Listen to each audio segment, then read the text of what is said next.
您好，欢迎观看此 YouTube 视频。Les amis, ça veut dire bonjour et bienvenue sur cette vidéo YouTube. Vidéo YouTube, on va parler de pourquoi tu devrais arrêter le coaching. Je suis très sérieux quand je vous dis ça. Et si vous êtes coach, vous feriez mieux de m'écouter. Vous devez arrêter le coaching pour 3 raisons. Pour vous, pour vos clients et pour votre business, pour votre porte-monnaie. Je vous promets. Le problème du coaching, c'est qu'on fait appel au coach généralement parce qu'on a un problème de motivation. Prenons l'exemple de la remise en forme. Pendant des années, les gens ont fait appel à moi en tant que coach sportif, non pas pour leur créer des programmes, ça c'était le petit plus, mais surtout pour que je les aide à faire le programme. C'est ça qui avait le plus de valeur. Mon temps, au final. Parce que ma seule façon de pouvoir les aider à faire le programme, c'était de leur donner mon temps.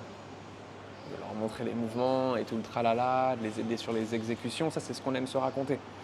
Mais en vrai, la majorité des gens que j'accompagnais, quand j'étais plus là, ils ne faisaient plus rien. En fait, j'étais dans le rôle d'une assistante sociale. Je créais des programmes, les gens venaient, faisaient le truc, le lendemain ils ne sont pas là, ils sont malades, après ils ne viennent plus. En fait, ouais, je suis une assistante sociale. Je fais du babysitting et j'aide les gens à bouger. Allez, bravo, c'est bien. C'est bien, mais ça a ses limites en fait.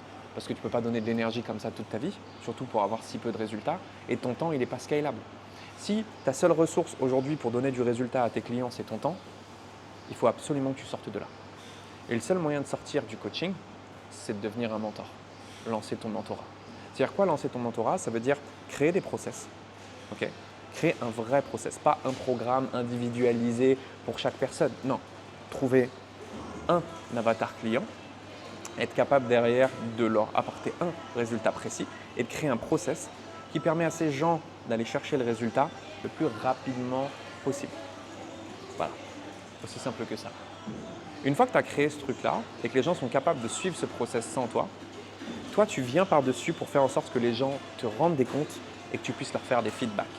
C'est ça qui a de la valeur. Ce qui a de la valeur, ce n'est pas ton temps. Ce qui a de la valeur, c'est le fait de devoir te rendre des comptes et faire des feedbacks. C'est les feedbacks qui ont de la valeur. Parce que les feedbacks, c'est toutes tes années d'expérience. Les gens viennent te poser une question, plutôt que d'aller chercher la réponse par eux-mêmes et de perdre des années, ils peuvent l'avoir en instantané. Et si tu ne comprends pas ce truc-là, si tu ne comprends pas qu'aujourd'hui tu devrais te faire payer plus pour ce que tu sais que pour ce que tu fais, tu as perdu le jeu avant d'avoir commencé. Voilà. Donc, si tu veux à un moment apprendre comment est-ce que tu peux lancer un mentorat, tu sais ce que je vais te dire. Tu peux le faire seul déjà avec ce que je t'ai donné. Si tu es coach et que tu as des années d'expérience, tu as déjà ta petite idée de comment est-ce que tu pourrais digitaliser un programme qui permet à des milliers de personnes de le suivre et d'avoir du résultat sans forcément que tu sois là. Si cerise sur le gâteau, par-dessus ce programme, tu factures un mentorat, donc avoir accès à toi par message, pouvoir poser tes questions et rendre des comptes, puisque j'insiste, c'est le fait de rendre des comptes qui va permettre aux gens à un moment de se bouger et pas être dans une relation où ils échangent de la monnaie contre ton temps, mais plus contre tes feedbacks. C'est ça qui va te sortir de là. Ouais. Réflexion intéressante, je trouve. Et il serait peut-être temps d'y penser. À très vite de l'autre côté.